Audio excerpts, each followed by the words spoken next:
Welcome to Smart English Teacher. Subscribe now. I want English. Hello, everyone, and welcome back to English Pod. My name is Marco. And my name is Catherine. So as usual, we've got a great dialogue for you today. And before we get going, I should mention what the topic is. So Marco, take it away. We are actually having a small fight at the office. Somebody or a coworker is annoying us. So, sometimes coworkers, you see them every day. They're doing something that's maybe getting on your nerves. And you practically live together because you're with each other for 8, 9, 10 hours every day. Exactly. So that's what we're going to be looking at today, some language related to this topic. So let's listen to the dialogue for the first time.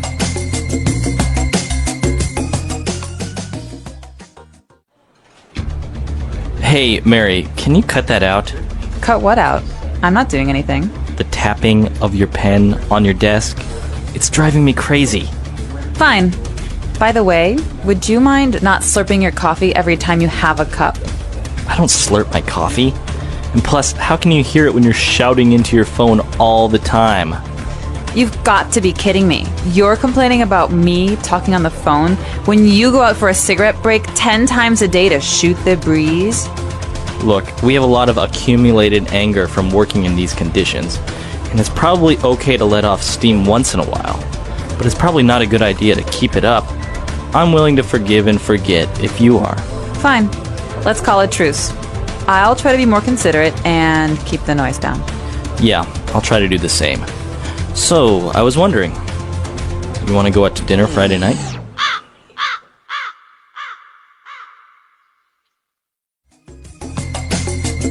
All right, we're back. So, I think this is a common situation, right? So common, this might even be based on our own lives. It is. You may not know, but Catherine and I get into fights all the time. All the time. No, not really. All right. So I think there was some interesting words here, but mostly phrases. So let's start with the words first on language takeaway. Language takeaway. All right, so the first word, as you might have guessed, has to do with eating and drinking. This is called slurping. And it's slurp. To slurp. So the noun, the thing is slurping. Mm-hmm. And it's very common with people who eat their food quickly. Like soup. Yeah, soup or, Noodles. or when they're eating soup noodles.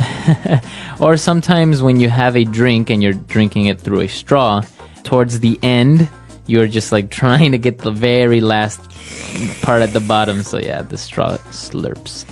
Yeah, so slurping, some people really can't stand it. And sometimes you don't even notice that you're doing it. no, absolutely not. All right. So apart from slurping, what else do we have? We've got a great word here, accumulated. So a lot of accumulated anger. The word is a verb, to accumulate. And what does that mean? Means to kind of grow or to become more and more. Okay. All right? So you're like saving it. Or even it's like building up. We say this oftentimes in Chicago where it snows a lot in the winter, that there's a foot of snow accumulated on the ground. That means there's a lot of snow. And every time it snows, it keeps getting bigger. Yeah. All so right. to accumulate. So accumulated anger, your anger is getting bigger and bigger. Right, because you never tell anyone about your anger, so it keeps building and it keeps piling up. All right. Well, towards the end, they said, well, let's call a truce. So they want to call a truce. All right, a truce is another word for a peace. And so this is a way that you can stop fighting and say that you and I have been fighting for a long time. We may not come to a deal, but we'll say truce. From now on, we just won't fight. Okay? Won't fight about it. Okay. Brothers and sisters often call truces. A truce. And, well, if you're calling a truce, you're trying to be more considerate. Okay, considerate, like you're saying, is a way to be or a way to act. And considerate often has to do with how you act towards other people. So it's being nice to other people or thinking about other people's feelings before yourself. All right. So if you're considerate, then you are maybe more polite. You think about the other person's feelings before you do anything.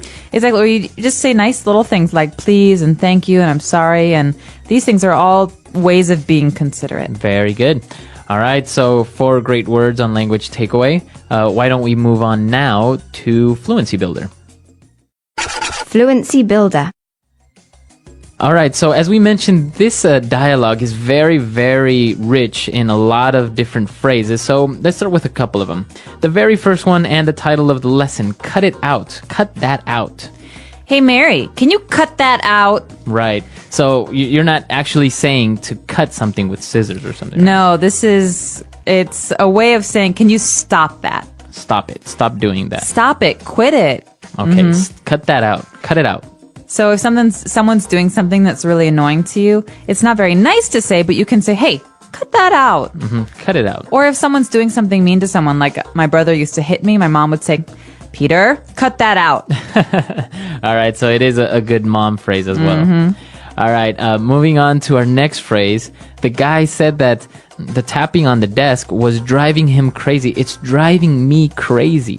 All right, to drive someone crazy means to make someone just feel like they're going nuts, or it makes you kind of angry or frustrated or tense.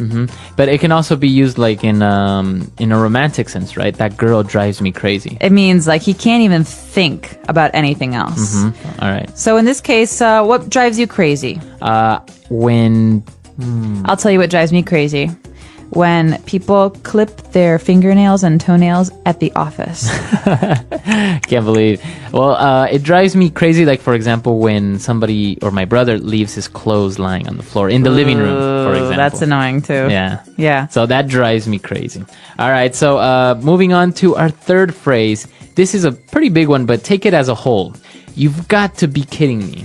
All right, so this is, as you've said, a fixed phrase. These words usually go together, and it is a perfect example of sarcasm. So it's the way you say it is very important. So I could say, "Oh, you've got to be kidding me." What's a good situation for this? Maybe I get to the airport and I'm running late, and I'm really happy that I get there on time, and then I see the flight is delayed 7 hours. Exactly. You've got to be kidding me. Right. So it's a way of saying I can't believe it, or seriously, Or this what- isn't. Yeah. What's happening? Or what bad luck. Right. So it is a sarcastic phrase, but use it as a whole. Usually you don't change the subject. You don't say, you've got to be kidding him. Or No, something. it's always this. You've got to be kidding me. All right. Or you've got to be kidding me. See? Different meanings with different inflections. Different inflection. Very good. What's our next phrase? Our next phrase is a good one because it doesn't mean what it sounds like, okay? So, to shoot the breeze, Okay. all right? Shoot means like you can shoot a gun, and breeze is like the wind. But here, to shoot the breeze is to have a nice little conversation, just to talk about nothing. Okay, so not really do anything, just talk a little bit.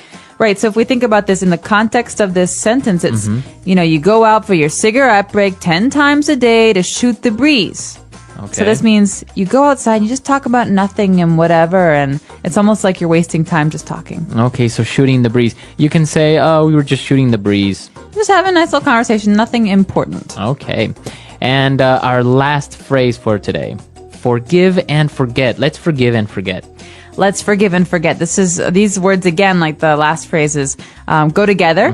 Forgive and forget. So I could say this to you, Marco. I say, I know you've been fighting with your brother for 10 years. I say, finally, just forgive and forget. It means just put everything behind you and try and start again. Okay, let it go. Yeah, forgive the person, forget about it, move on. Okay, forgive and forget. Very good. So very interesting phrases. I think they're very useful, and this is very colloquial English, right? Absolutely. This is stuff that you're going to hear all the time, but maybe not all together at Right. the same time. Definitely, though, very helpful for interacting with foreign friends and colleagues. Very good. So let's listen to the dialogue for the last time, and we'll be right back.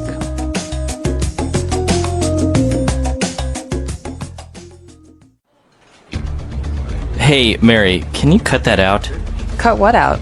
I'm not doing anything. The tapping of your pen on your desk. It's driving me crazy. Fine. By the way, would you mind not slurping your coffee every time you have a cup? I don't slurp my coffee. And plus, how can you hear it when you're shouting into your phone all the time? You've got to be kidding me. You're complaining about me talking on the phone when you go out for a cigarette break 10 times a day to shoot the breeze? Look, we have a lot of accumulated anger from working in these conditions, and it's probably okay to let off steam once in a while, but it's probably not a good idea to keep it up. I'm willing to forgive and forget if you are. Fine. Let's call it truce. I'll try to be more considerate and keep the noise down. Yeah, I'll try to do the same. So, I was wondering, you want to go out to dinner Friday night?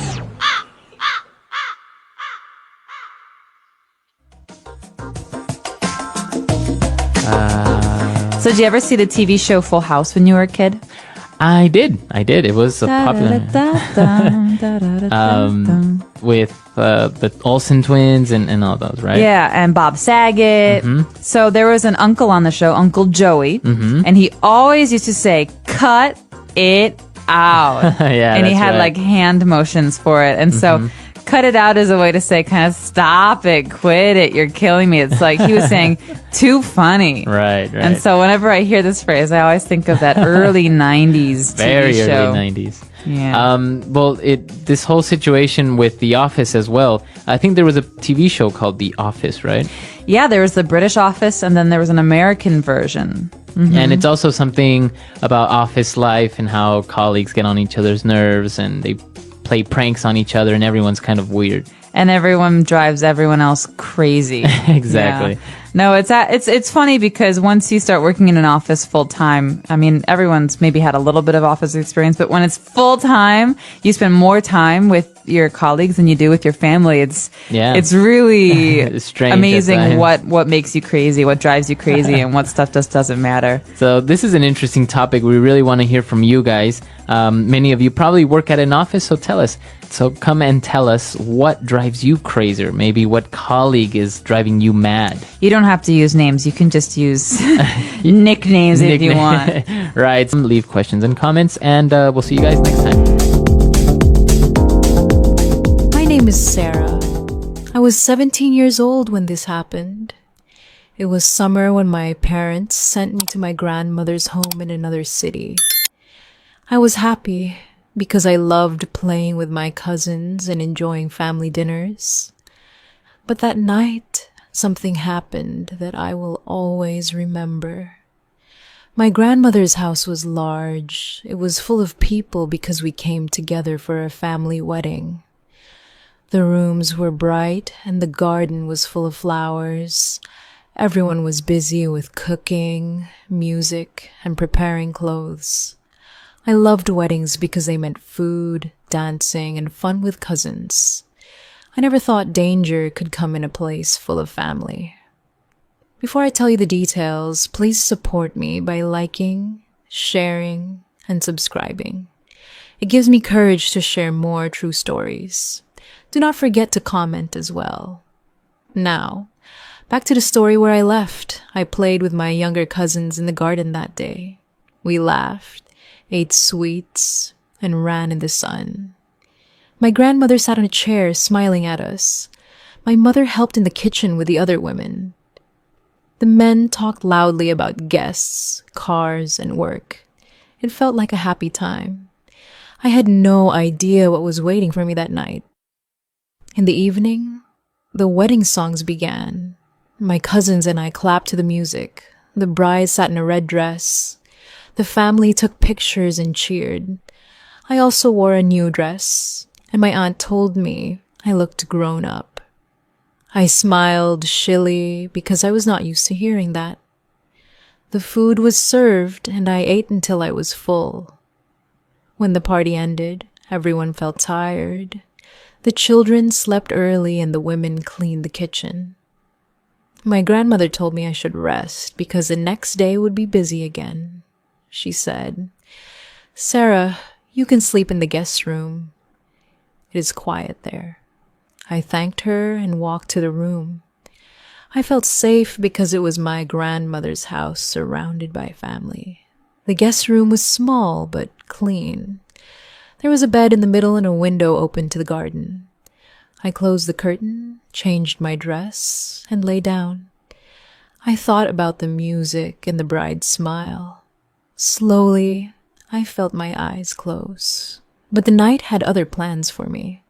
I woke when I heard the door open.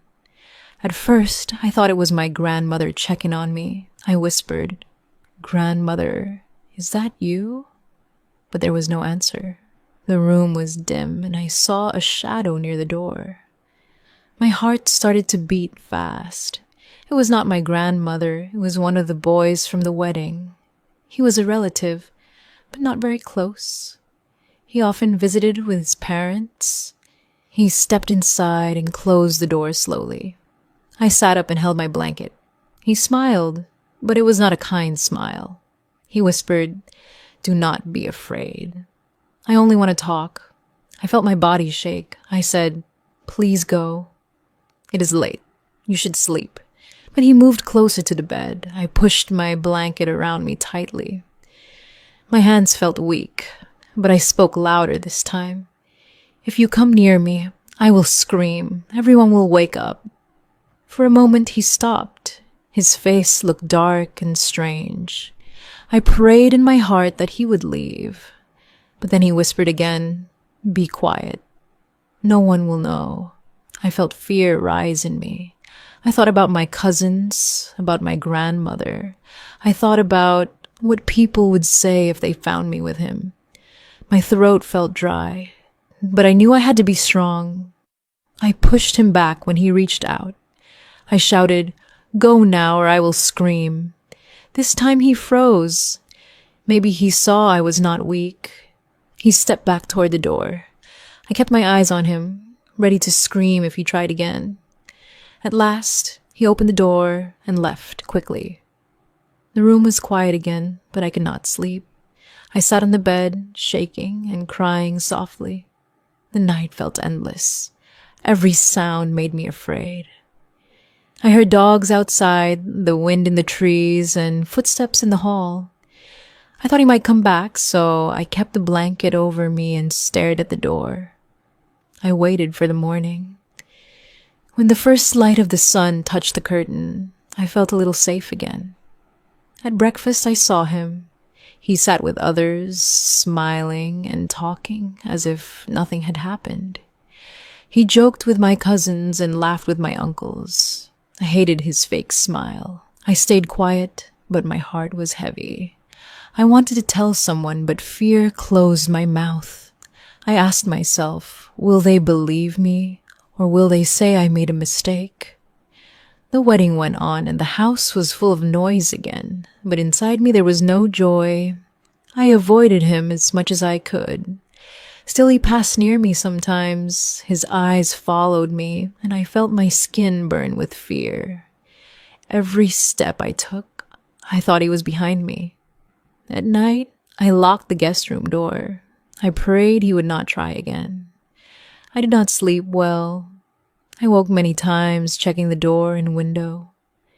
I kept thinking about what happened. My mind asked the same questions again and again. Why me? Why here? Did I do something wrong? But deep down, I knew the truth. I had done nothing wrong. It was all him. When I looked at my younger cousins, I felt even more worried. They were so small and innocent. I asked myself, what if he tries to hurt them one day? That thought broke me. I could not let this stay hidden. I could not stay silent. That was the moment I knew I must speak. But how would I tell my parents? How would I tell my grandmother? My voice was locked by fear. Still, I felt I could not carry it alone. I had to try.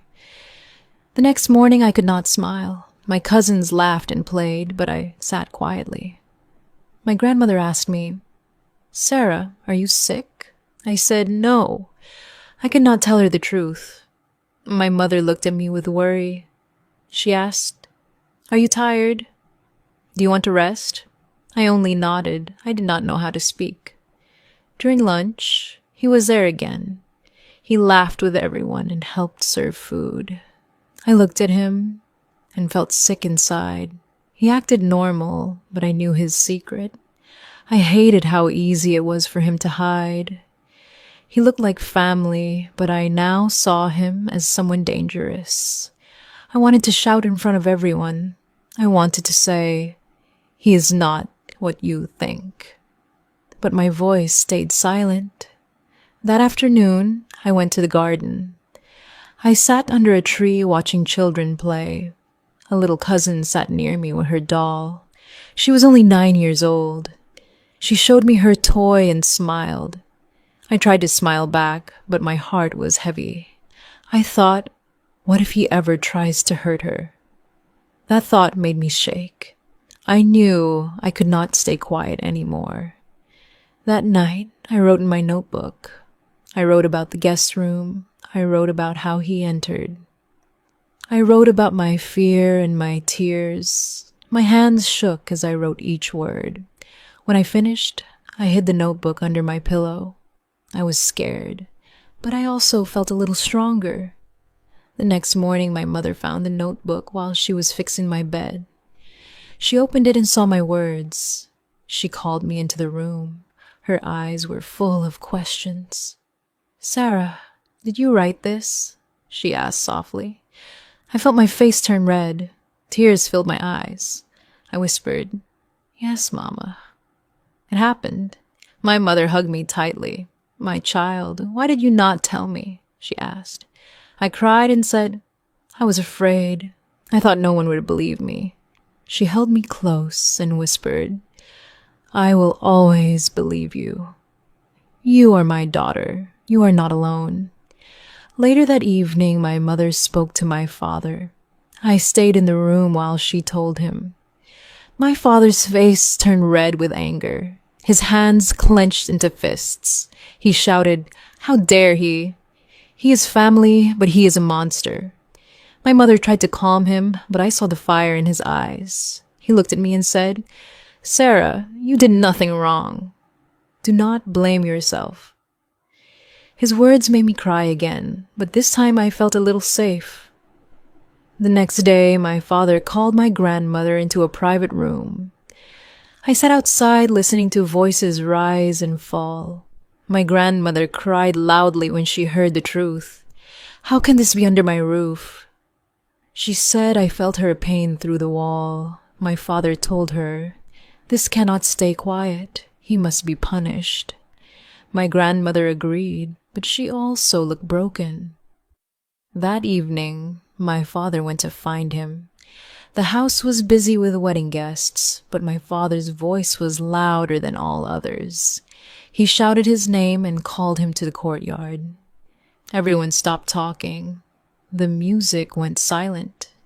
My father stood tall, his face hard like stone. He pointed and said, "You are a disgrace.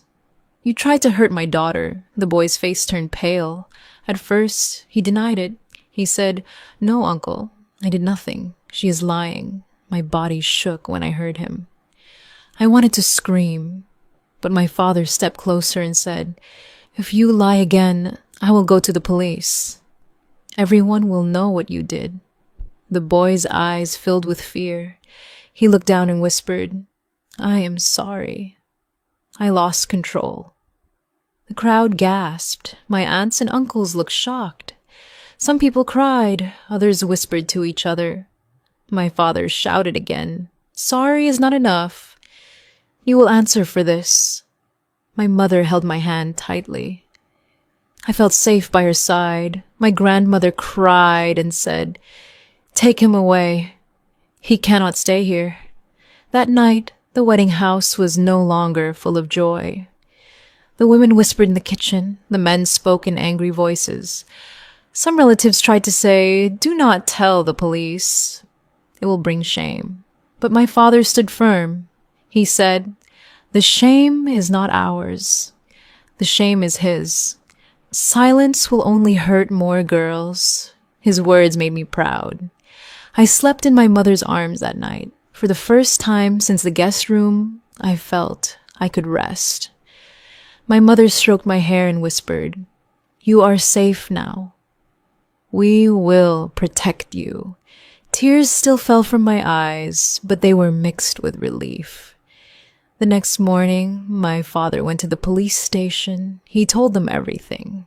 He filed a complaint. The officers listened carefully and promised to act. My father came back and said, "It has begun. He will not escape." My mother smiled at me gently. "You are brave, Sarah," she said. You spoke, and now the truth is known. The wedding was no longer bright. The bride and groom still celebrated, but many guests left early. Some people looked at me with pity, some whispered behind my back. I hated those looks. They made me feel small. But when I looked at my parents, I felt stronger. They stood with me. They believed me. At night, I thought about what happened. I remembered his words in the guest room. I remembered my fear. But I also remembered my father's strong voice in the courtyard. I remembered my mother's warm hug. I felt that maybe I could heal one day. I started writing again in my notebook. This time my words were not only about fear, they were also about courage. I wrote, I spoke. They believed me. I am not alone. Writing made me feel lighter. My diary became my friend. The days after were not easy. Some relatives tried to make my father stop the case. They said, it will bring shame to the family. People will talk. But my father answered, let them talk. I will not hide the truth. My daughter's safety is more important. His courage gave me courage too. At school, I stayed quiet. My friends asked, why are you so silent? I only smiled and said, I am fine, but inside I was still fighting. I remembered everything again and again. Sometimes at night I woke up sweating. But when I heard my mother's voice near me, I felt safe again. One day while I sat with my cousin who was only 9, I told her softly, if anyone ever makes you feel bad, even if it is family, you must tell your parents. Do not hide.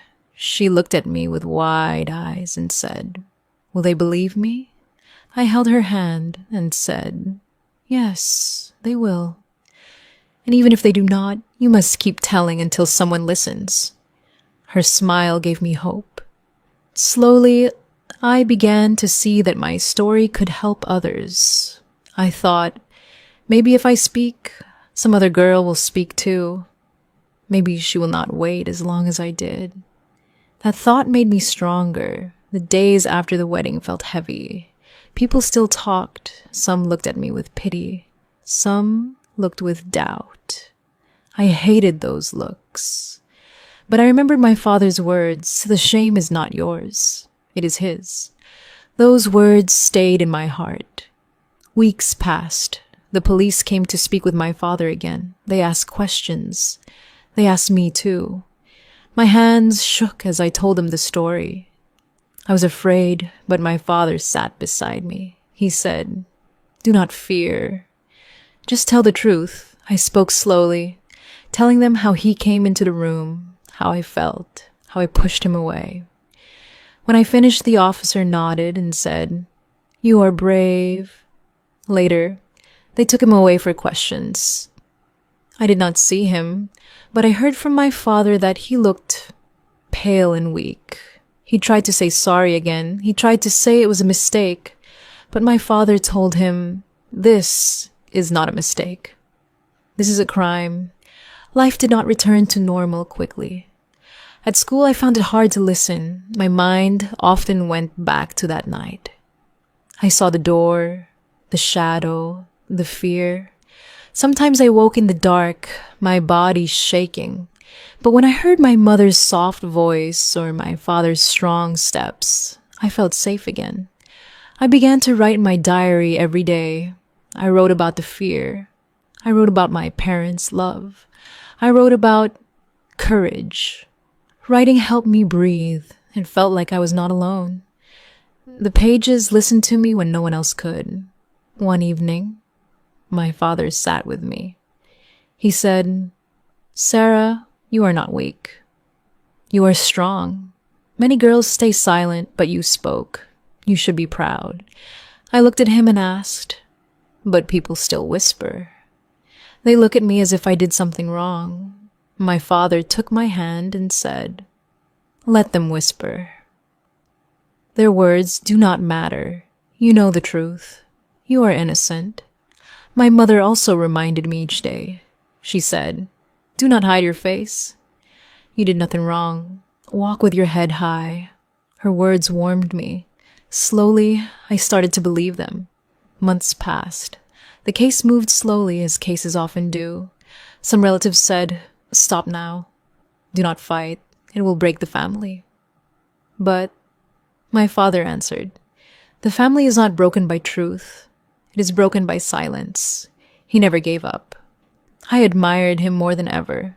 When the day of the court came, I felt sick with fear. My father and mother went with me. In the court, I saw him again. He looked different now. His face was pale. His eyes were down. He was not the same boy who had smiled in the guest room. He looked small, weak, and afraid. The judge asked questions. I told my story again. My voice shook, but I kept speaking.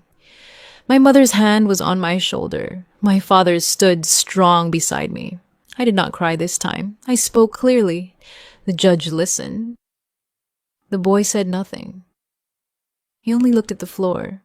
When we left the court, I felt lighter. I knew the fight was not finished, but I had faced him without fear. That was a victory for me. At home, I started to speak more openly. I told my younger cousins, "If anyone makes you feel wrong, you must speak. Even if it is family, do not stay quiet." Some of them looked shocked. Some asked, "But what if no one believes us?" I told them, "The right people will believe, and if not, keep telling until someone listens." I also spoke to girls at school. Sometimes they whispered about men who stared at them or about being touched in crowded places. I told them softly, "You are not alone. Do not blame yourself. If you feel unsafe, speak." Their eyes showed fear but also hope. Healing was not easy. Some nights I still cried. Some days I felt weak, but I also felt stronger each week. I studied harder. I wanted to build a future where I could stand tall, where I could never be broken again. One day, while writing in my diary, I realized something clear. I was not guilty. I had blamed myself for many nights, but it was never my fault. It was his choice, his action, his crime. That truth set me free. I forgave myself for staying silent in the beginning. I promised I would never blame myself again. My father often said, "Truth is a shield. Lies are a knife. Never fear the truth." I held on to those words. My mother often said, "Courage grows when we speak." I held on to those words too. Months later, when the case was strong, he was punished. I did not feel happy, but I felt justice. I did not hate him anymore. I only felt pity. He had destroyed his own life with his actions, but I also felt proud of myself. I was no longer the silent girl in the guest room.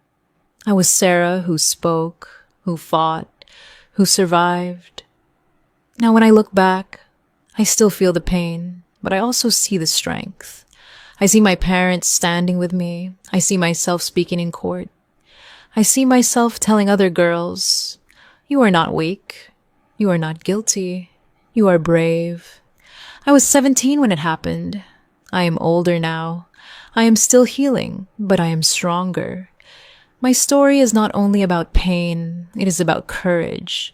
It is about speaking when it is hard. It is about hope. To every girl who listens to me now, I want to say this. You are not alone. Do not hide your voice. If someone hurts you, speak. If someone makes you afraid, speak. Silence protects them. Speaking protects you. Your truth has power. And to every boy who listens, I want to say this. Respect women. Do not see them as weak. Do not see them as bodies. Respect them as human, as equal, as important. A real man does not harm. A real man protects. We all go through hard times, but stories like this can help us feel seen. Thank you for watching and come back for more real moments. Hello, Hello and welcome to Smart English Teacher. My name is Jack. I am very happy you are here today. This podcast is for you. You are learning English. You want to feel calm. You want to feel confident. You want to speak English in real life. Today, our topic is coworker. A coworker is a person you work with. You see your coworker at work. You talk to your coworker at work. You spend many hours with your coworker. Maybe you work in an office. Maybe you work in a shop. Maybe you work in a restaurant. In all these places, you have coworkers. For many people, talking to coworkers in English is not easy. Maybe you feel shy. Maybe you feel nervous. That is okay. You are not alone. Today, I will help you. We will use very simple English. We will go slow. You will repeat after me. You will practice. You will feel better. First, let us think about a simple idea. A good relationship with a coworker is important. It makes work easier. It makes work nicer. It makes you feel more relaxed. You do not need perfect English. You need clear English. You need kind English. Now, let us start with very easy phrases. When you see your coworker, you can say hello. This is simple. This is powerful. Listen and repeat after me. Hello. Hello. Hi. Hi. Good morning. Good morning. Good afternoon. Good afternoon. Very good. Say it again in your mind. Good morning. Now, sometimes your coworker asks you a question. They may ask about your day. They may ask about your work. A very common question is, how are you? Listen. How are you? Repeat after me. How are you? You can answer in a simple way. You do not need long sentences. Listen and repeat. I am good. I am good. I am fine, thank you. I am fine, thank you. I am okay. I am okay. Good job. Simple English is strong English. Now let us talk about work. At work, we often ask for help. This is normal. This is okay. Here are some very useful phrases. Listen carefully. Then repeat after me. Can you help me? Can you help me? Can you help me, please? Can you help me, please? Thank you for your help. Thank you for your help. Again, thank you for your help. Very nice. These phrases are polite. They are friendly. Your coworker will like this. Sometimes you do not understand something. This happens to everyone, even native speakers. You can say this. Listen and repeat. I do not understand. I do not understand. Can you say it again? Can you say it again? Please speak slowly. Please speak slowly. Very good. These sentences help you. They also help your coworker. Now let us practice together. I will say a sentence. You repeat after me. I work with good coworkers. I work with good coworkers. Again, I work with good coworkers. Nice. Say it one more time, slowly. I work with good coworkers. Excellent. Now, sometimes we talk about small things at work. This is called small talk. Small talk is short and easy. It helps you feel connected. You can talk about work. You can talk about the day. You can talk about simple things. Here are some examples.